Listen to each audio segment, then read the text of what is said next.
You're listening to the Luxe Lounge Podcast, the official podcast of Urban Luxe Real Estate.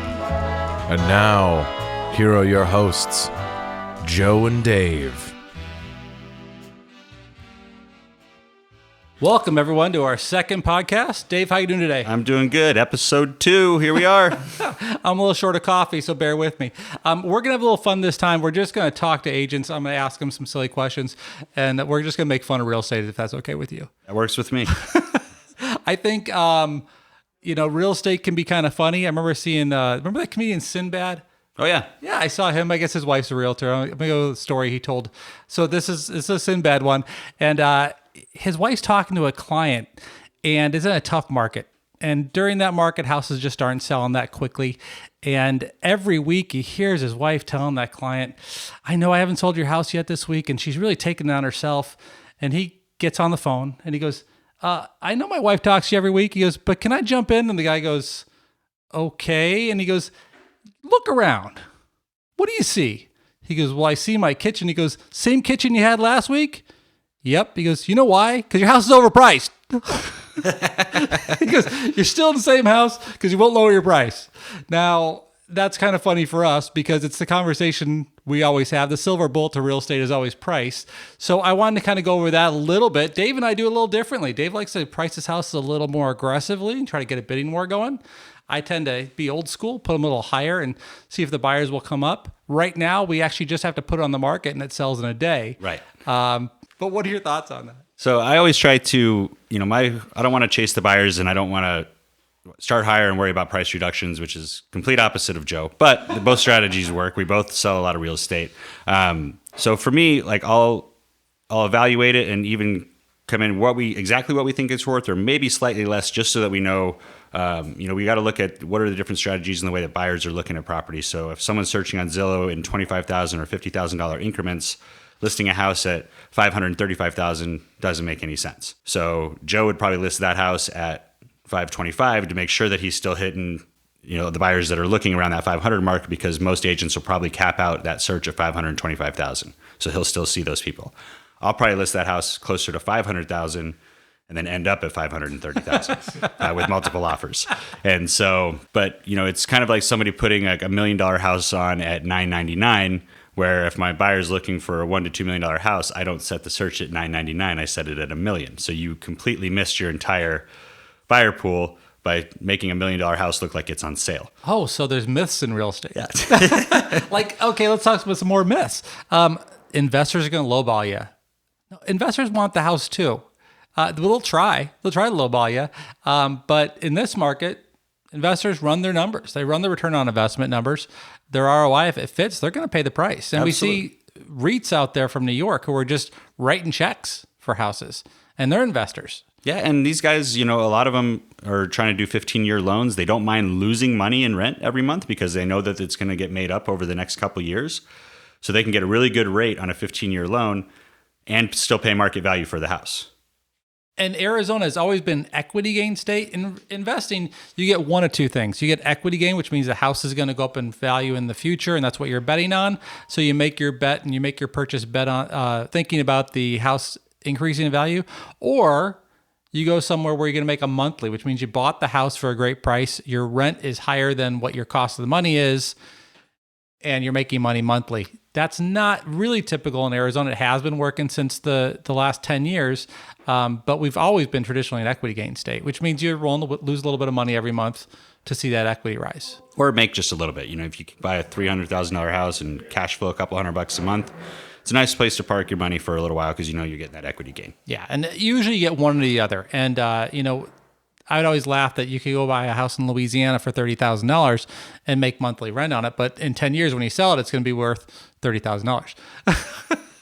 Not quite the case. We've had about, 7.5% to 9% gains in Phoenix in the last 6 months. It's been crazy. So the market's kind of funny. I brought in a new agent for us here at Urban Luxe just because I want to say, why the hell are you getting into real estate? And I'm going to let him go with it for just a couple minutes. We're not going to put him on the spot too long, but we're seeing people really getting back into real estate school, liking this profession again. I love it. I think is the sexiest thing you can ever do. But we want to bring you in. River? So I think there's something to say about the stability of real estate. People are always going to need somewhere to live. They're always going to need somewhere to sleep and eat. And I think having that as a stable income, while real estate is not always a stable income by any means, I think that's kind of where I'm looking at it from. Spent a lot of time in the restaurant industry, and as passion driven as that industry is, it's not existing right now. But the same thing, they got to eat. Yeah, totally. They do have to eat. So we do know that once COVID is settled down, restaurants will start to see a comeback, but I think real estate is a safer bet. I'm going to tie that into investors. Right now, multifamily, you really want to look at who are you renting to? Are you renting to people in the hospitality industry? If you got a multifamily building, and we do a lot of that here, and it's in Vegas, you might not be collecting rents right now. But if that's in Scottsdale, where you get a lot of people flooding in here, paying whatever they can for rent just to be in Scottsdale, a lot different from the investor point of view. Dave does a lot of our investment stuff. We have Sean Baird out there helping us also. But if you're an investor or you're thinking about investment property, not all buildings or locations are created equal. And I think location has kind of gone out the window with single family homes. No one really cares. They just want a house.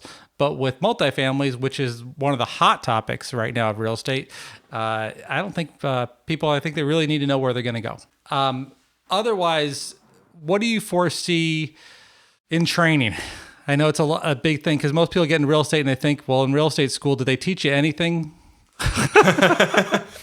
They teach you a lot of terms, but not much in the way of execution. So I think that there's going to be a lot of learning through doing.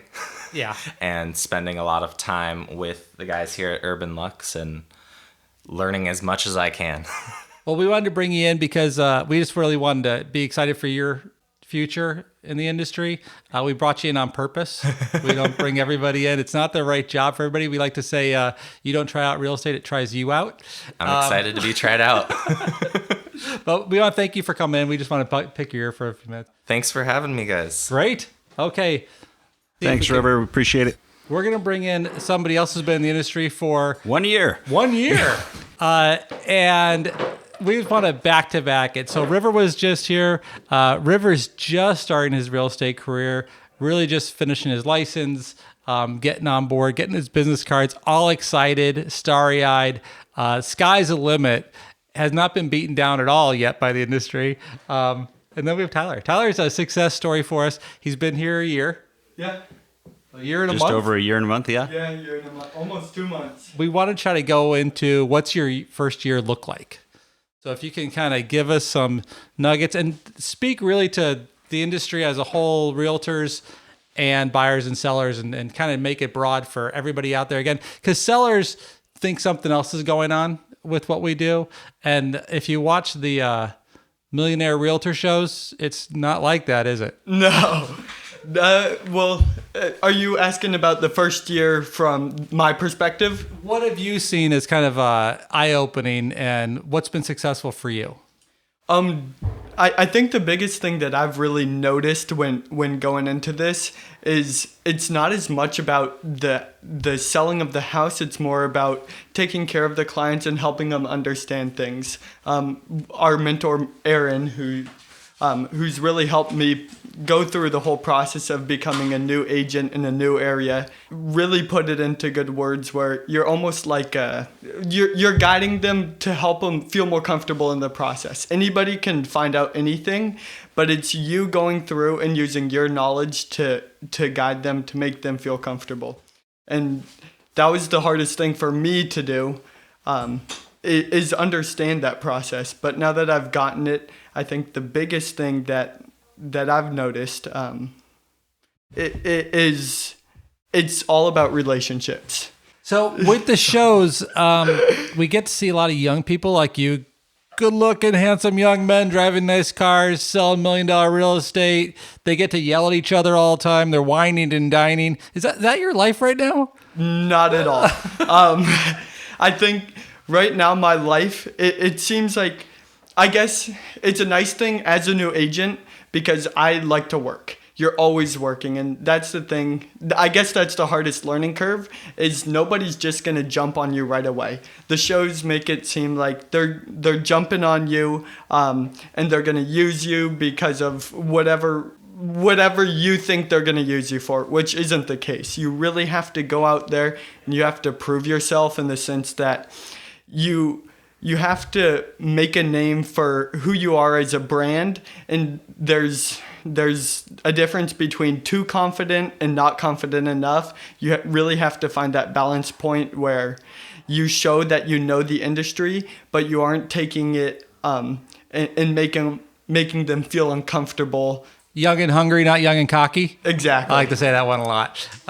Dave, I remember when he came up in the industry, same type of thing. Boy, he'd door knock with a baby on his arm, like, I got to feed this kid. It's never easy typically to get into our industry. I want to congratulate you on your year. It was phenomenal. We'd like to, if we had a flag of your face on it, we'd probably wave it outside the office. Well, thank you very much. But you did great. We look forward to, again, you knocking it out of the park again this year. And you're doing it in the fact that, I'll tell you a quick little story. Who'd you have Christmas dinner with? Was it family this year? Yeah, so my first clients, Roger and Jenny, I have to shout them out, because they determined my whole career. They were so patient with me. I can't thank Dave and Joe and Sierra and Julie enough as well either, because they really made it so that I was able to get into the position where I was with them. But I'll put it out there, I was not the best agent, and they knew that. They knew it was my first deal. But because of me just working as hard as I could, and showing them that I truly cared about them, I've kept in touch ever since. And then this year I got a call. Every month I get a call from them. They kind of treat me like grandparents now.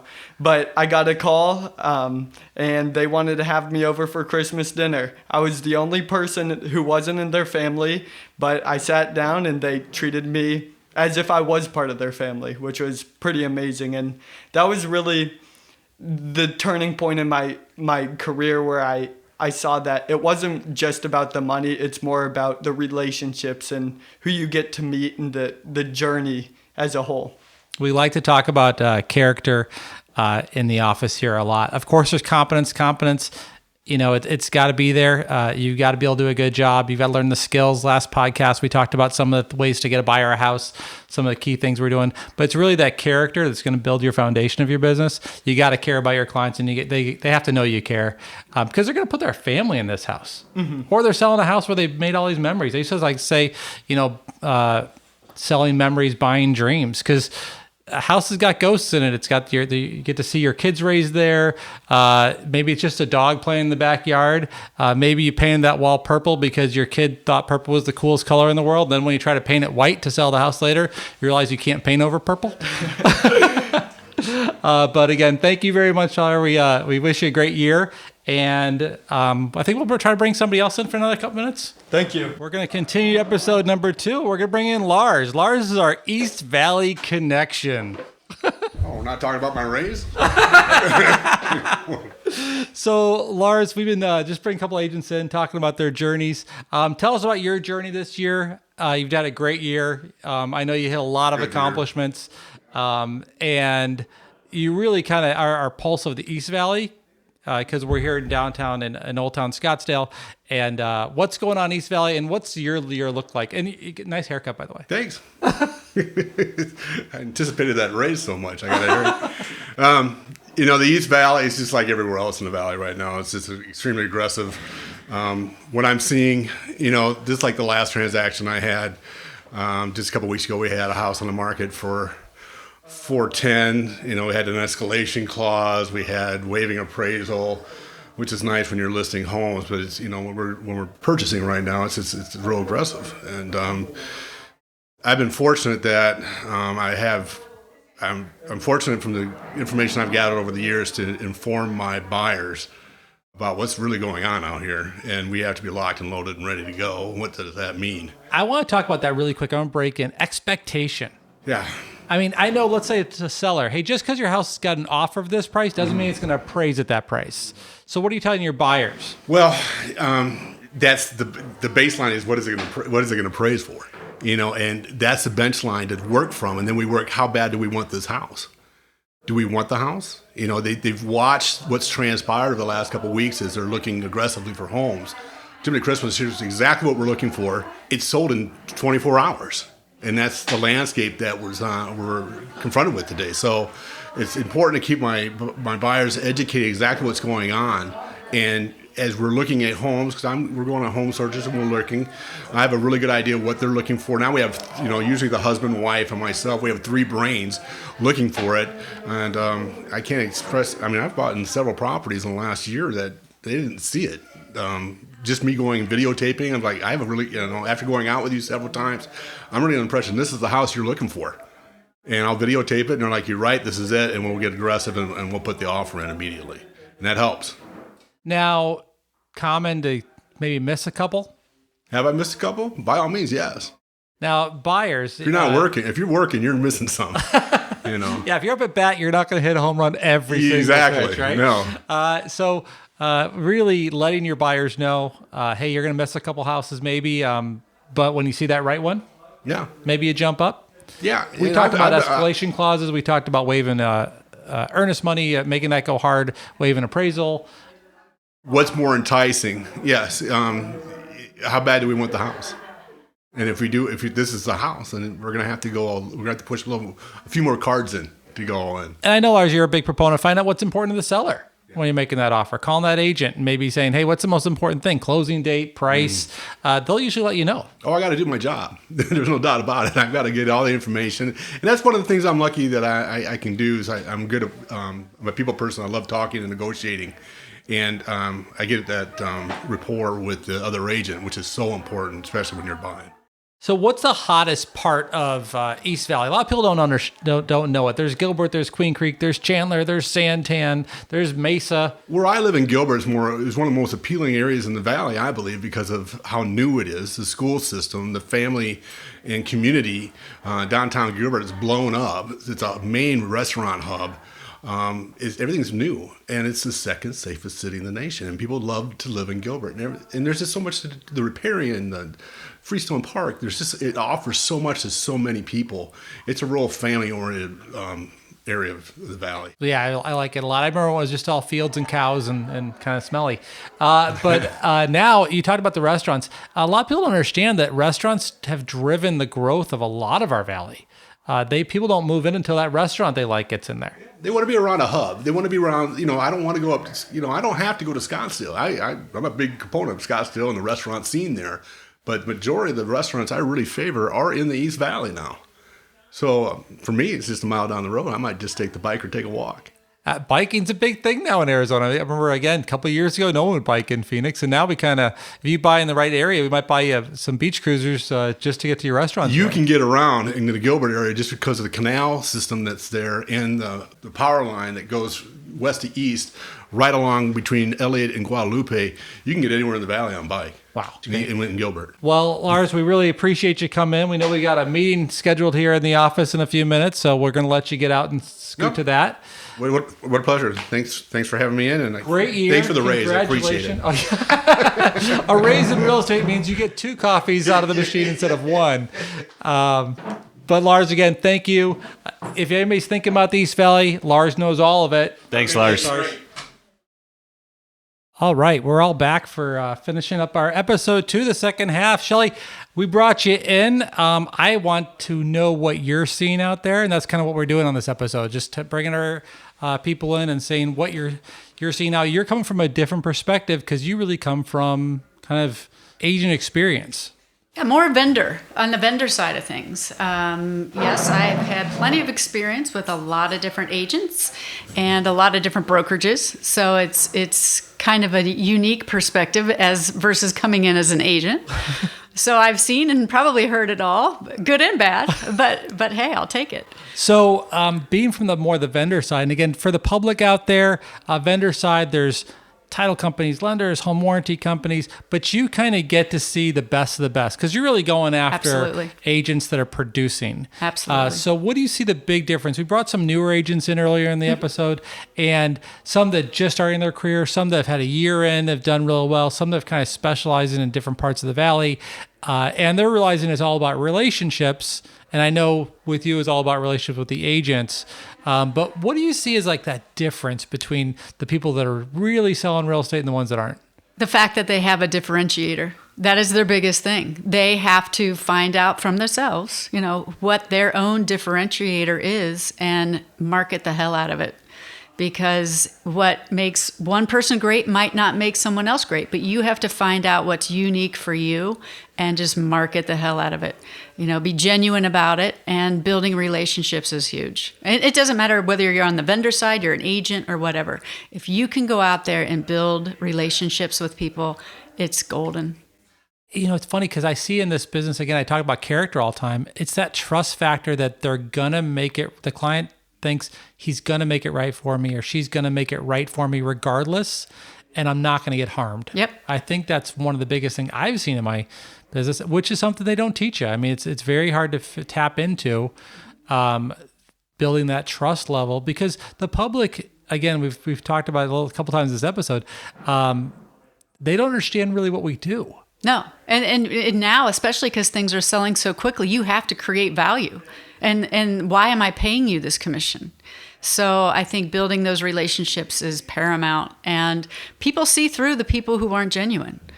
And I think that plays a lot to some of the more successful agents out there. And some not so much. So yeah, not naming names, but yes, it's paramount. I remember early in my career, I did one of those blind little surveys, right? You use the invisible ink so the client doesn't know that like he's got a number attached to his little page that he sends out. And what'd you like about the experience working with me? And I really thought like I was a young guy, wore in a suit every day, and I'm like, well, I'm a negotiator, I'm aggressive, and it kept coming back with he's a nice guy.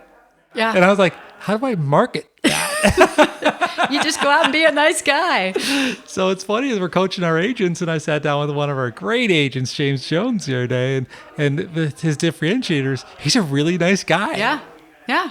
But it comes out. I mean, you'll find if you're new, you'll find it if you're tenured. You kind of know what it is, but bring it out. Because, I mean, that's what separates you from the 70,000 other ones that are out there. We had Tyler in here a few minutes ago, and Tyler got invited to, because he lives with his parents live in a different state, live in Washington. He got invited to Christmas dinner from his first client. That's awesome. Isn't that great? That's awesome. But really, it's like expressing that because when when you have that trust level, the client knows you're going to do the right thing. But you've seen some agents that just do crazy numbers. Crazy numbers, absolutely. It's all about having their processes in place. I think for those, when they're at that level, it's having the right butts in the right seats and having all of their processes set up, ready to go. They're partners. When I say partners, I'm also saying vendors.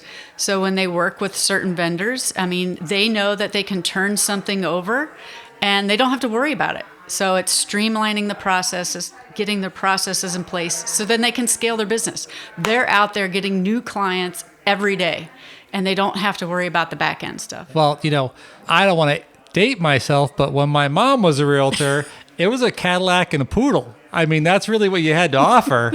And you were using a pen to sign contracts, and you're heading them through the window, and the person with the prettiest poodle won.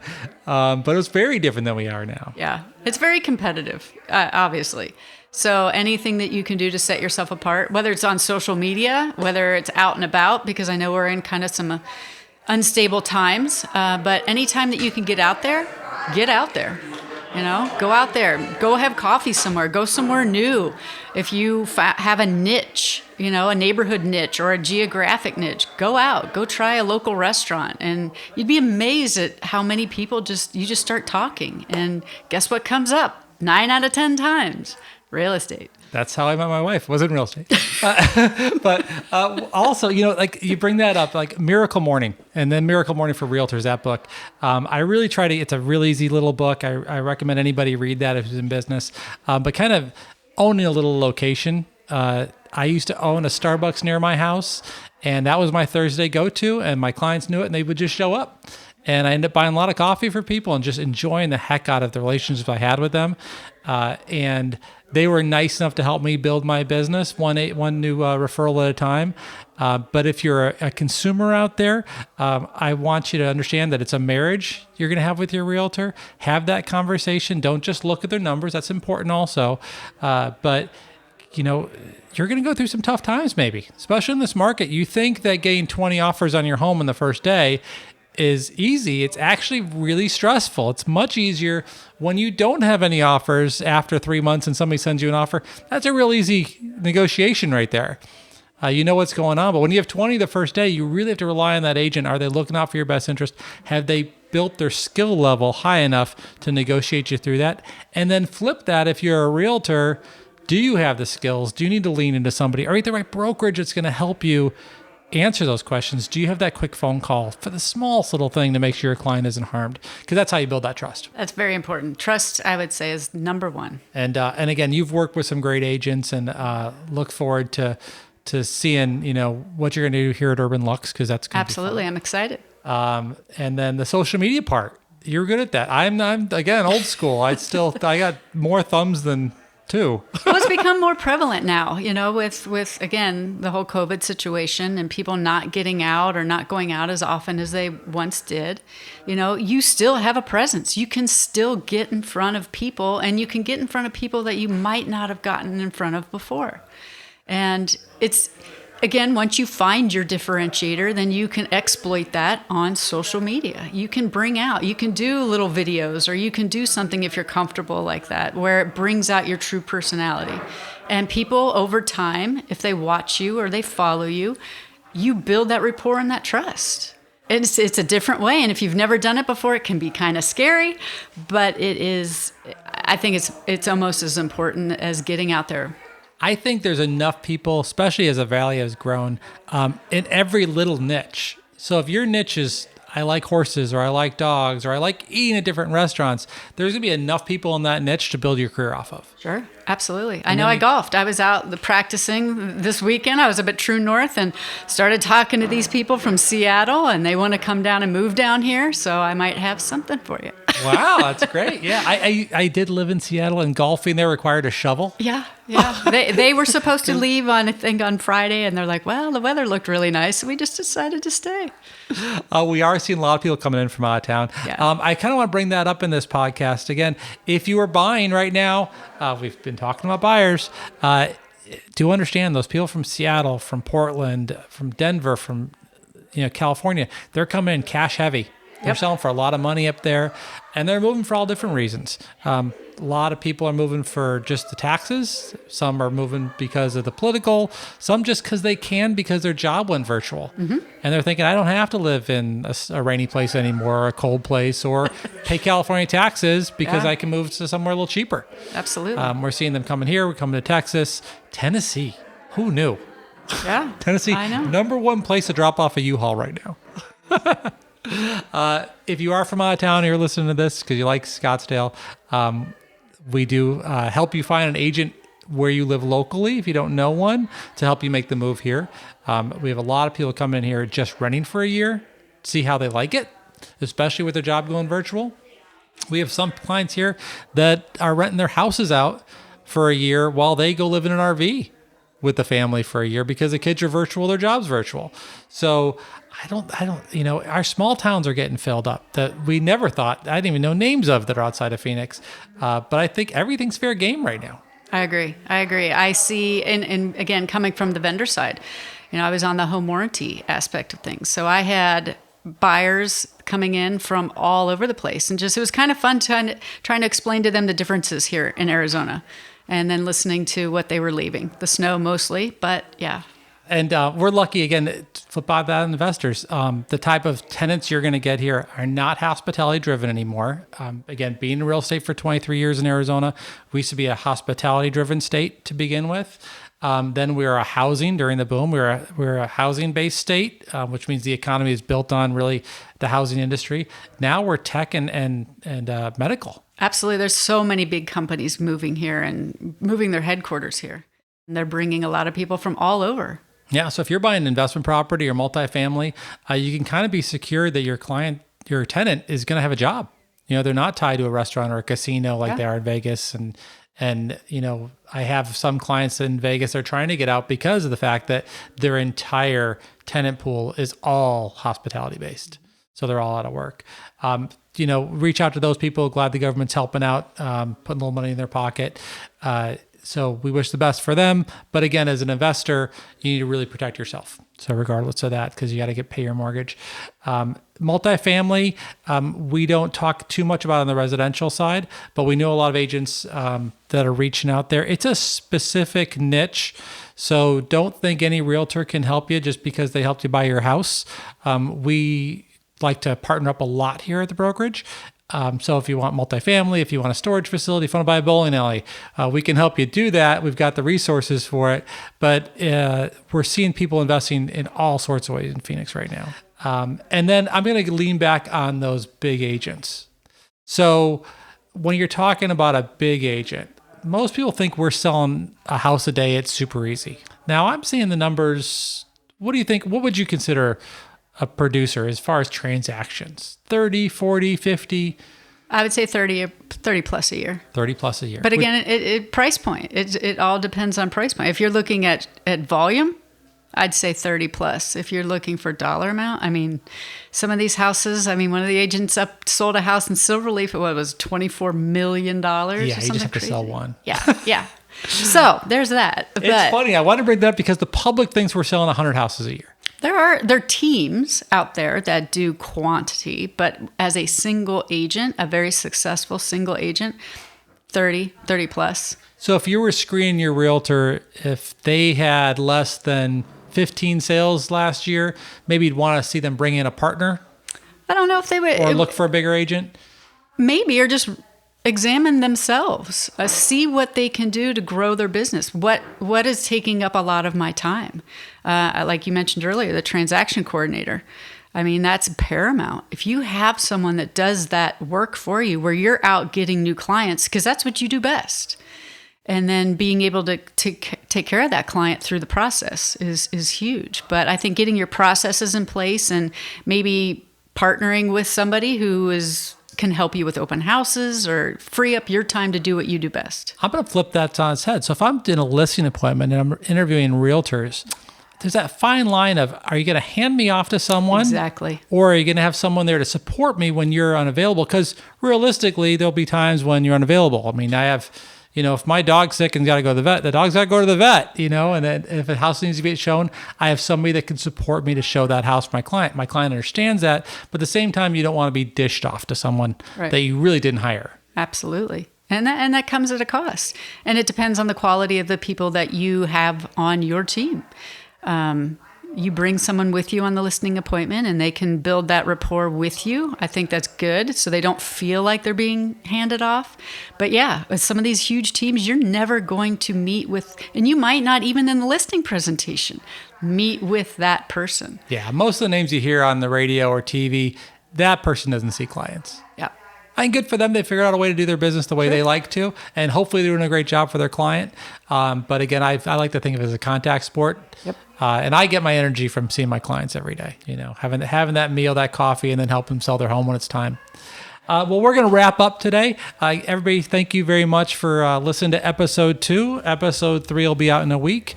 We got a couple phone calls to return here already for the morning. Shelley, thank you for coming in. Thank you. I appreciate it. Okay, we'll talk to you soon. Thank you, everyone.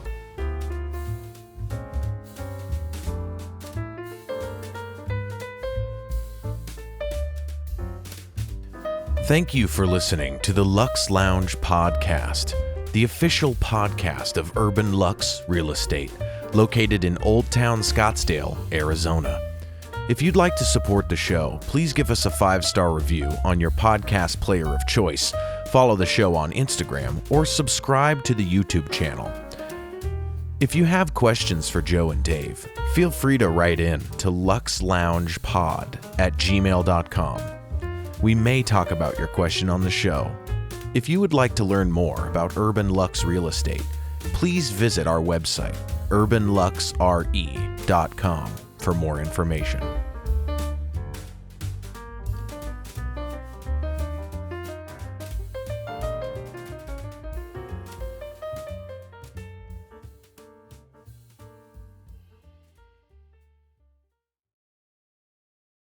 This podcast was produced by T-Door Productions. Intro music by Doug Maxwell. Outro music by Track Tribe.